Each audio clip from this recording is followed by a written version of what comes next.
నిర్మాణానికి రాయలసీమ జలసాధన సమితి అనుకున్న ప్రకారం శంకుస్థాపన చేశామని ప్రకటించింది. సీమ జేఏసీ ఇచ్చిన పిలుపు మేరకు పెద్ద సంఖ్యలో రైతులు తరలివచ్చి శంకుస్థాపన కార్యక్రమంలో పాల్గొన్నారు. అయితే అటు పోలీసులు ఎక్కడికక్కడ రైతులను జేఏసీ నేతలను అదుపులోకి తీసుకుని కార్యక్రమాన్ని అడ్డుకునే ప్రయత్నం చేశారు. కానీ జేఏసీ నేతలు అనుకున్నదే చేశారు.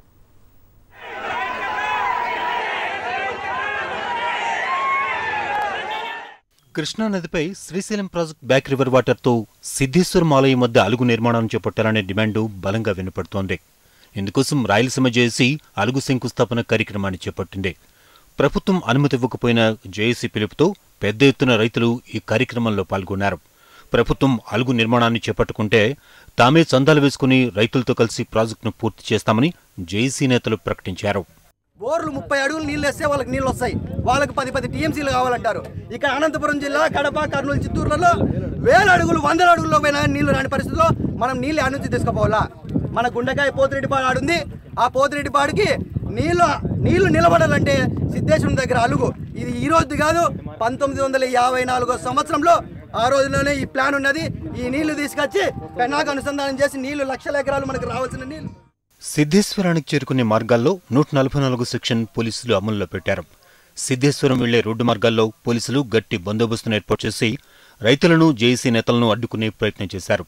దీంతో రోడ్ల మీదే రైతులు బైఠాయించి పోలీసుల చర్యకు వ్యతిరేకంగా నిరసన తెలిపారు.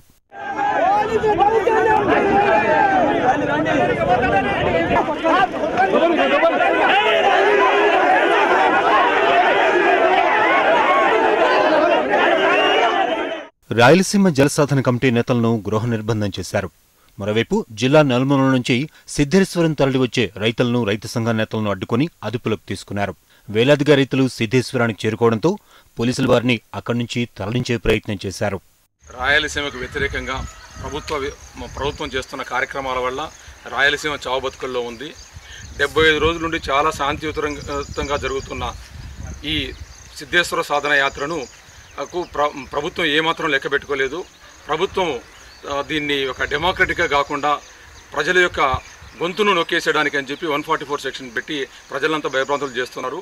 ప్రభుత్వ పెద్దలు, సీమ రాజకీయ నేతలు ఇప్పటికైనా కళ్లు తెరవకపోతే పెద్ద నష్టం జరిగే అవకాశం ఉందని జేఏసీ నేతలు హెచ్చరించారు. ప్రాజెక్టు పూర్తయ్యే వరకు పోరాటం చేస్తామంటూ హెచ్చరికలు చేశారు. కరీంనగర్